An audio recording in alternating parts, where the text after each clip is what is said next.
Hey friends, before we begin today's episode of Held with Joy, I want to invite you to Joy Fest. This is our celebration for the start of something amazing called Joy University. It's going to be an excellent time and an experience you do not want to miss out on. I'll tell you a little bit more at the end of today's podcast, but you can check out the link to register. It is right in the description box for this video. You're going to want to be there. And guess who else is going to be there? Leah JM Dean, who's part of this episode. And today on this podcast, you have got to be at Joy Fest. All right, we'll talk to you soon. Enjoy the episode. Before we begin, let's take a tiny joy moment together. Wherever you are right now, maybe you're walking or driving, maybe you're sitting with a cup of coffee or tea, folding laundry. I invite you to pause for just a breath. Inhale slowly. Exhale gently. Now notice one small thing around you that feels good. Maybe it's the warmth of the room. Maybe it's the sound of your own breathing. A message you received today. Maybe it's a memory that makes you smile. It doesn't have to be big and it doesn't have to be perfect. Just something simple, something kind. Let yourself hold that for a moment, because joy doesn't always arrive in fireworks. Sometimes it shows up in whispers, and today we're choosing to listen to them. Leah, do you have a joy moment you can share with us? Last weekend was a very rainy, in fact, we had fog like we've not experienced in a really long time. It was almost like one moment it was not there and the next moment it was very heavy. And so by the middle of the week, I was ready just for the sun to come up. And so I was sitting in my living room, and I turned and I looked out the window and the sun was shining in and the sky was blue. And I guess just after about 3 or 4 days of rain, like it just brought me so much joy. So that's my tiny joy moment. Ooh, and I got my nails done. Oh, I was looking at your nails. They were bringing me joy as you were telling your story. I'm like, ooh, look at her nails. It's nice to have those moments. I had a joy moment this morning. It's an interesting one because I had picked a shirt to wear. And this is a shirt. It says, "Joy is the revolution." I'll put in the comment section where I got this shirt from. And I absolutely love this shirt. However, I put the shirt on after I put on my makeup. And I don't know if you all can see it, but there's like this nice chocolate stain across the neck. And my joy moment was deciding that I was going to wear it anyway. And that sometimes things aren't perfect, but I could hold on to the joy that I have from this shirt, and knowing that we're going to gather this morning and record this podcast. And I still wanted to wear my shirt. I tried to clean it a little bit, but in past, maybe I would have just picked something else to wear. And I felt like, that's an act of joy to still wear it anyway. So that's my joy moment this morning. I love that one. It's kind of crazy, but No, because a lot of times we feel like we need to show up perfect all the time. And you just said, it's more joy if I don't worry about having to get into my closet and find another shirt. I'll feel more joyful. Like that's freeing. yeah, it is. It is. Thanks for doing that with me. I want to welcome everyone to Held with Joy. Held with Joy is a sacred and practical space where psychological well-being, emotional health, and spiritual health meet. In this place, we talk about gentle practices that help us live with intention, especially in challenging seasons. I'm your host, Kelly Holder, and my heart behind this podcast is simple. It's to remind you that joy is always available, even when life feels heavy. Today's conversation is about intentional living, connection, and how joy can be cultivated in the midst of a multitude of things. And so I am very grateful to welcome Leah JM Dean to the podcast today. She is an author, a speaker, a coach, and an advisor with more than 20 years of leadership experience. Today, as the CEO of Conduit International, Leah and her team work with organizations across industries to help leaders, teams, and women work smart, live well, and foster meaningful connection. Leah is the author of two best selling books, Assemble the Tribe and Be Different, and she is a Gallup certified strengths coach.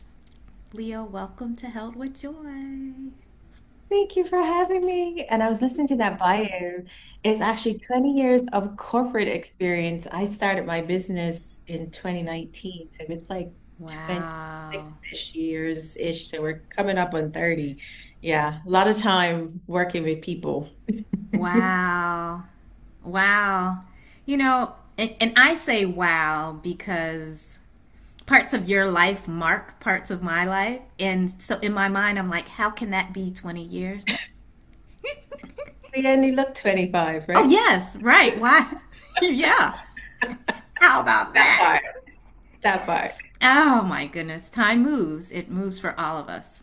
It does. Well, let's just jump into our conversation. You know, we're just talking about the last 2 decades you've had in leadership and in coaching and starting your business. And in all of the work that you've done, how has your understanding of joy evolved over time? So I think from a leadership perspective, I think it has become richer and richer. In my first book, Assemble the Tribe, one of the things that I researched and talked about was relationship quality, right? So if our relationships have lots of stress and conflict and we're indifferent and there's limited time investment, like it has a physiological impact on our health. It makes us more susceptible to all kinds of diseases like cancer and high blood pressure. It increases our mortality. And so when I talk to leaders, one of the things that I love to do is I like to remind them, like, you have the opportunity to have a tangible imprint on the lives of the people that you are responsible to lead, right? The choices that you make, the environment that you create, if it's toxic or joyful, that has a lasting impact. And so the definition that I like to use of leadership is leaders, they like unlock the greatness in others to achieve results. And so, in order to do that as a leader, you have to understand what brings your people joy. Are their Mm-hmm. strengths? What are the things that will cause them a lot of stress? And so, I think in a world of lots of time pressures and cost pressures, and a rapidly changing environment with I think leaders who try to create more joyful environments, I just want to remind you, if you're a leader and you're listening, your life, the decisions you make, the words that you say, it changes people's lives forever. Yeah. I think that's a huge, both, I think that's a huge responsibility that when we step into seats of leadership, we can't forget. Yeah. What you say rings true in the work I've done in well being in multiple settings. We often talk about organizational culture, right? And everyone's like, the organizations have to do X, Y, and Z. And we found that people may think less about what the organization is doing and more about what their immediate leader, their immediate boss is doing. And whatever they're doing is the culture of the organization. And so what you're saying is really important because anyone who holds a leadership role anywhere has this opportunity and responsibility to aid folks in bringing joy into that environment. They can hold that responsibility. Yeah, yeah. So I mean, I can't say that I got it right all the time, but I thought if I could create an environment where we did good work, but we got to have some fun in the process, where we cared about what was happening in people's lives, where we checked in, where we celebrated birthdays, where we just asked, how are you doing today? How was your weekend? And learned about each. Like these are just things that can create little things that can create more joy in our environment. We spend a lot of time at work, and we need leaders who make those places of joy. Yeah, yeah. You said a lot right there because we spend the majority of our lives at work. I'm wondering, for a leader to be able to show up in that way, they have to have had cultivated some joy of their own, right? And so, there probably are folks who are listening who are navigating burnout or quiet exhaustion. Could you share one simple or practical practice that's helped you return to yourself and return to joy?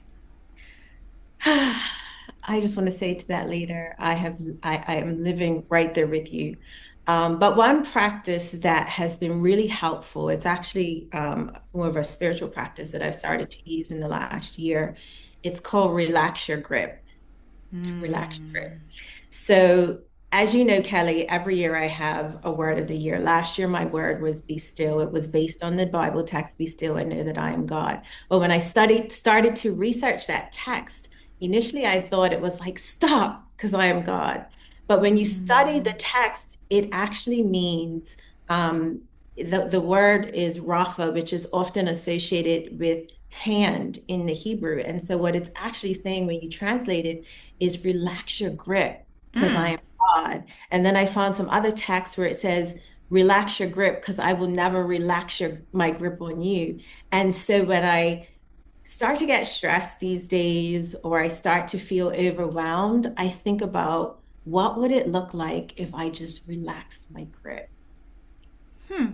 Would it look like if I stopped trying to make this thing happen, or if I stopped trying to imagine what's going to happen 5 years from now, or even next year given where we are in the state of the world? Like, what would it look like if I just relaxed my grip and just gave it to God and believe that He'll never relax His grip on me? So that's my practice. Relax your grip.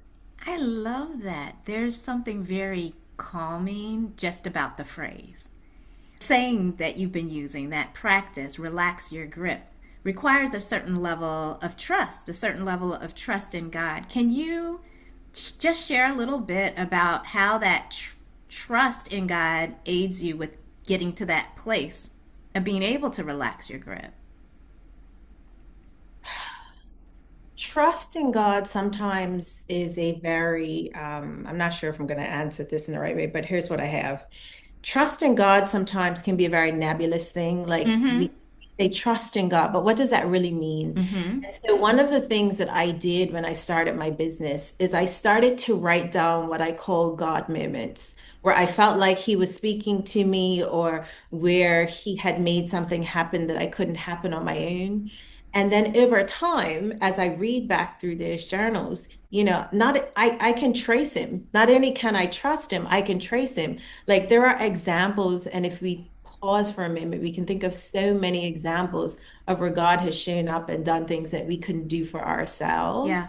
And not only do I know that intuitively, I can go back and read it. And so for me, that's just been one of my practices where I'm reminding myself of all of the ways where God has shown up in my life.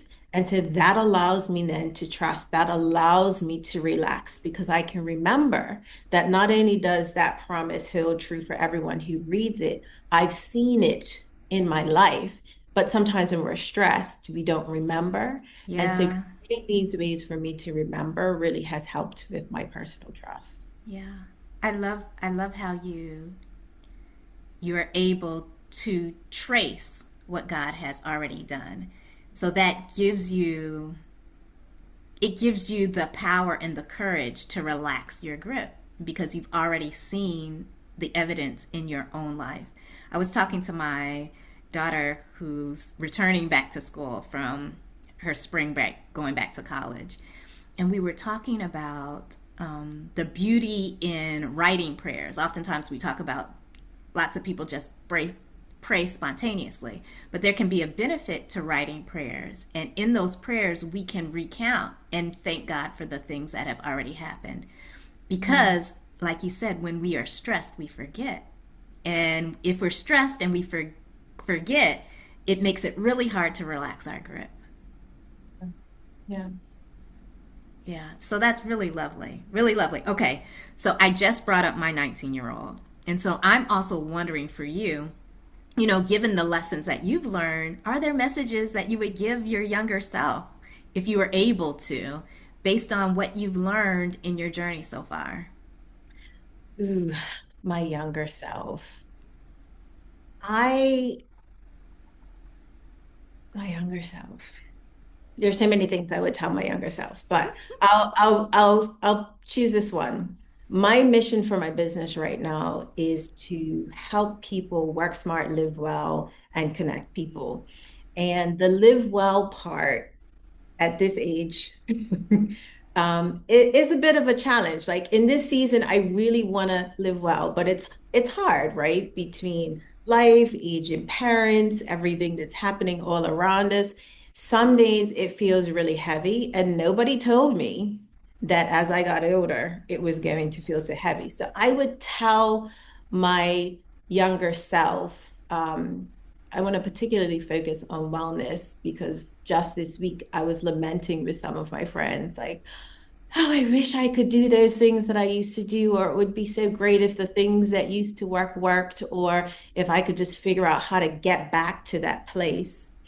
And so my learning is that the goal actually is not to go back, right? Mm, God's not asking me to be my 23-year-old just out of college about to be married, healthy Leah. He's asking me to be my 49-year-old, 25 years married, empty nester business owner, Leah. And so that means what living well looks like for me today has to be an experience that I have today, right? yeah, If my back is hurting today, I can say, how can I be healthy?